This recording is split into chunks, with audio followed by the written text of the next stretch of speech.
Thank you very much for joining me today. I'm Phillip Burton, the Senior Principal Analyst of the DAISI service. In this session, I'd like to talk to you about some of the studies which have come out regarding learning loss, how it can be measured, and suggest a resource which allows this measuring to take place. First of all, we just need to remind ourselves about the context, what has actually happened in England. Schools were closed on the 23rd of March to all pupils except priority groups, which are children of key workers and vulnerable children. Schools were not open to the current Year 6, which will be the incoming Year 7 in 2020/21, until the 1st of June at the earliest. However, schools were not open in all areas, particularly the North West and North East.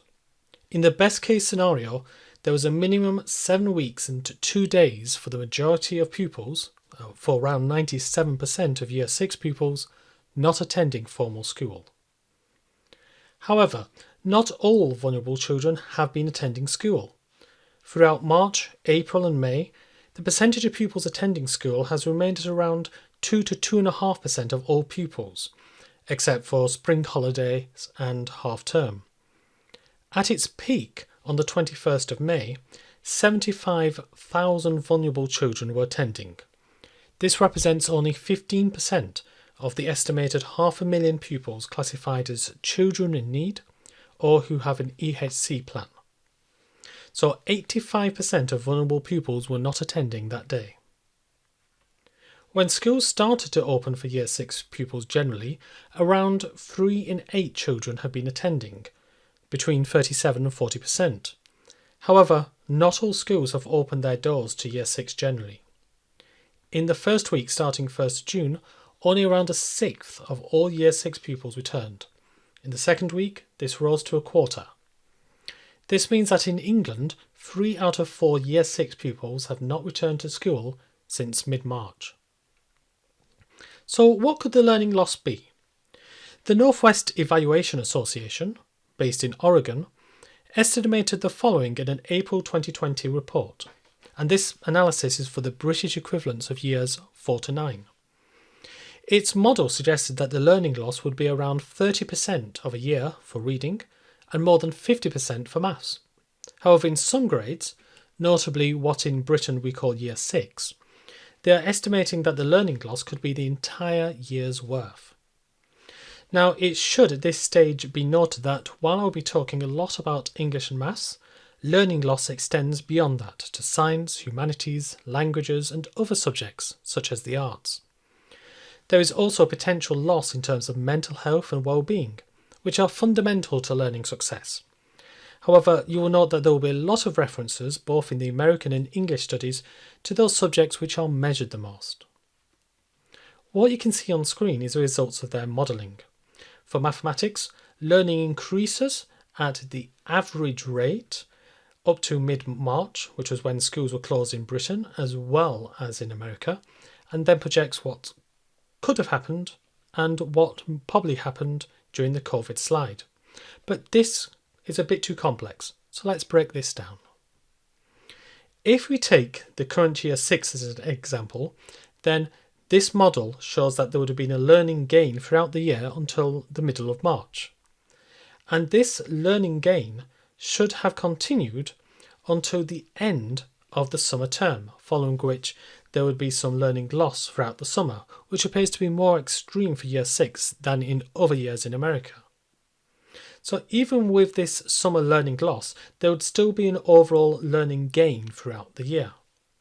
However, instead, schools closed, and NWEA's model then shows that the learning loss could have removed more than all of the learning gains throughout the year. So this is the position that secondary schools will be inheriting in September. So comparing the two positions, you can see that the normal trajectory would be that the learning gain from mid-March would be removed by the summer learning loss. However, the projected slide shows that the overall learning situation could be negative for the current Year 6. To me, this seems a bit unrealistic for English children. SATs happen in early May. so there's unlikely to be much learning growth during the SATs. Before then, there's a lot of revision, which does encourage growth, and after SATs there is a general pullback in new material learning. For our children, I suspect that the rise in learning is a lot higher prior to April, with additional coaching of pupils prior to SATs, especially those middle prior-attaining pupils who are a borderline pass. It would be from there that there would be any COVID slide. However, the COVID slide that you can see is based on no home learning for nearly 6 months, whereas some pupils, a sixth in the first week, are back at school from June. Was there really no home learning? Well, teachers have been supporting their pupils by creating assignments. However, only around half of primary school teachers have apparently been creating videos, quizzes and worksheets for students to complete. You will notice a stark difference between primary schools and state schools. However, you should know that this is only a reflection on what has been done on one particular day. It may be that state schools have had weekly or twice weekly interactions as opposed to daily. So how is this reflected in real life? Pupils not attending school have had access to online learning, including lessons from Oak National Academy and BBC Bitesize. However, secondary schools with the highest number of children eligible for free school meals reported that only 48% of pupils were engaged with learning activities, compared to 66 and 77% of pupils in the middle and lower brackets. And a quarter of pupils were effectively offline. The government is now providing laptops and devices for deprived teenagers in Year 10 and some vulnerable children in other groups. According to the National Foundation for Educational Research, around a third of pupils are believed not to be engaging with set work, with limited or no access to technology being the biggest problem. There was also a big difference when looking at the most deprived schools, with over a quarter of pupils being less engaged with learning activities compared to the least deprived schools, and a fifth of teachers reporting a lower parental engagement. The Lakes Centre, part of University College London, suggests that children on average are spending 2.5 hours each day doing schoolwork, on average using 2 pieces of assignments, worksheets or watching videos. Around a fifth of pupils did no schoolwork at home, or schoolwork for less than an hour a day, compared to roughly the same amount who put in more than 4 hours a day. The inequality between regions and social groups is substantial. Offline schoolwork is lowest in the northeast of England, where the proportion receiving 4 or more daily pieces of work is just 9% compared to the countrywide average of 20%. And the proportion of children in receipt of free school meals who spent more than 4 hours a day on schoolwork was only 11%, as compared with 19% amongst those not eligible for free school meals. Well, that's the theory, but what does history teach us about learning loss? Obviously, this is not the first time that schools have been closed for an extended period. In 1968, teacher strikes closed New York City public schools for more than 2 months. When students returned to New York City schools afterwards, their test scores were about 2 months lower on average than children's scores were the previous year. So overall, they went backwards over the full year, similar to the model that we've just seen. French-speaking Belgian students affected by the 1990 strike were more likely to repeat a grade and did not advance as far in higher education as similar Flemish-speaking students whose teachers did not strike. And test scores fell sharply among New Orleans area's children whose schools closed because of Hurricane Katrina. Students had difficulty concentrating and often manifested symptoms of depression in the months following the hurricane. Research on summer learning loss shows that attainment declines by 1 month's worth over the summer on average, but these declines were more exacerbated for maths than for reading, and were larger the further you went up in school. It also showed that lower income students tended to show a learning loss for reading, whereas middle class students tended to show an improvement over the summer. Now, what is the quality of online learning for pupils actually taking part? Well, according to Opportunity Insights, which is based at Harvard University, in America, Zearn is a homeschool resource, but it's also used by many school districts. And this study looks at the number of badges earned, basically a metric of completion of lessons in the program. So these are pupils who have been doing it beforehand and doing it during the shutdown. Even for students in the best off districts, the higher income ones, there's a reduction of about 10% in the number of badges earned, and this seems to get worse for further weeks. For students in middle and lower income school districts, the results are described as a disaster. There appears to be about a 60% drop in badges earned. That is, kids in these districts are moving through the curriculum at less than half the pace they did while they were at school. So what modelling has the British government done? Well, in 2016, it issued a report which was trying to show the links between attainment and absence, both at the end of Key Stage 2 and Key Stage 4. At Key Stage 2, for instance, it shows that for every half a week missed in overall absence, there was a 1% reduction in the likelihood of achieving the expected level in reading and maths, and there was a 2% reduction of the chance of getting the greater depth standard. So to put our current situation in context, where every pupil bar 1 in 40 lost 8 weeks of attendance minimum due to authorised reasons, the chance of getting the expected standard falls by 14% and the greater depth standard by around 50%.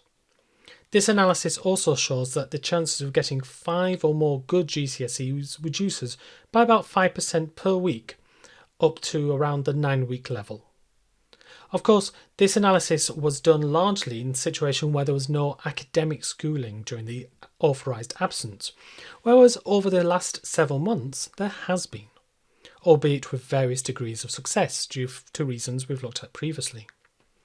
Here in Nottingham, we've done a bit of modelling based on the DFE's analysis of the link between attendance and attainment in order to see the possible outcome for our September intake. But we have reduced the learning loss proportionately for areas of low deprivation. So after 1 week's absence, we don't see too much of a change in the headline figures. Some high achieving pupils in more deprived areas have gone from a greater depth to a high expected standard. After 5 weeks missed schooling, the percentage of pupils who have attained a greater depth standard have gone down by a third, with at least 5% of pupils who are due to attain the expected standard now not doing so. And after 10 weeks, the percentage of pupils who attain the greater depth has now halved, with at least 10% of pupils who were meant to attain the expected standard not having done so. While some Year 6 pupils who have not been key workers or vulnerable pupils have now returned to school after at least 7 weeks absence, the vast majority of Year 6 pupils still have not, and it will be over 20 weeks before they attend formal education at school. So that's a theory of what might happen. But how can you measure learning loss in your particular school? Well, the Policy Analysis for California Education, or PACE, suggests that the most efficient and cost-effective way would be to develop a centralised assessment, especially using an assessment at a greater than school level, for instance at a MAT level. So that would ensure that the entirety of the MAT would be able to analyse students' learning leads in the same way. However, this could also be useful at an individual school level, especially where a similar assessment had been done the year before. You could then compare and contrast the difference in the 2 years. It would also be advantageous if that assessment also had national data. So you can compare, for example, your incoming Year 7 in 2020 with the outcomes for Year 6 pupils who took the test in 2019. For primary schools, it would also be useful to do such an assessment based on the learning that should have been done by the end of Year 5. So to fit these assessments into our overall model, here is your pupil's attainment during the first nearly 2 terms at school. Then you have the learning loss, which compares what additional learning your pupils were going to have during the summer and then the summer learning loss compared to what might actually have happened. Then in Year 2, With an autumn baseline and termly assessments, you would be able to close, at least in part, the gap that this COVID break has made, which will hopefully mitigate the impact that this has had on your pupils. Now, one assessment which has the advantages of having a national comparator, and one which you may have downloaded the analysis for the previous year, is the question level analysis that is available among other places on the ASP website. The SATs are for reading, grammar, punctuation and spelling, and maths, and the questions are categorised between 5 and 9 topics. However, only 3 to 5 topics for each subject are the focus. They contain more than 70% of the marks available. In reading, 3 of the topics are typically 90% of the marks. These are give and explain the meaning of words in context, retrieve and record information, and make inferences from text. For grammar, punctuation and spelling, 3 of the topics, which have more than 70% of the marks, are grammatical terms and word classes, punctuation and spelling. And if you wanted a 4th category, then you could use verb forms. And in maths, the top 5 topics are calculations, fractions, measurement, number and place value, and ratio and proportion. If you administer the SATs papers, for example the 2019 SATs papers, you would then be able to compare it against national figures. And if you have got figures for your school from the previous year, you could also measure it against your own school's 2019 intake. What you see on the school is DAISI's analysis of the SATs papers for a fictitious school. You can see that the major topics are shown at the top in purple. So in this imaginary school, ratio and proportion would be one of the things to look at, with the biggest school to national gap, though measurement has been really good this year. But it's not just knowing which topics are the best and least that are important. Sometimes individual questions can give you an idea of what specifically has gone wrong or right. For example, in this school you can see that there are 2 questions, one for geometry, properties of shapes, and one for calculations, which have really stumped the pupils compared to the national average. Now, it is from this source of data that you are able to go beyond the topic analysis and see what particular problems your cohort currently has. Additionally, you can also see that there were positives. For example, this measurement question in paper 2, question 17, was the most above national. So in this sample school, on the whole, estimating complex multiplications and doing ratio proportion seem to be a particular difficulty. We at DAISI also present the information visually, so you can see more visually the gap per topic and per question. And we don't just do it for a single cohort. For example, we take boys, girls, free school meal children, SEN, English as an additional language, and pupils with a low, middle and high prior attainment.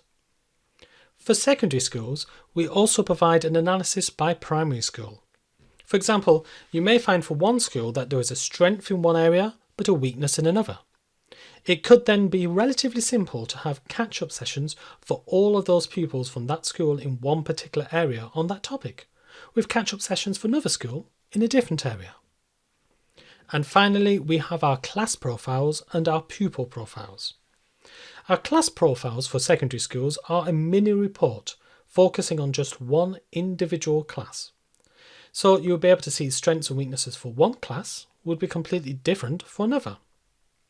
Additionally, in our pupil profiles for both primary and secondary schools, you can see strengths and weaknesses for individual pupils.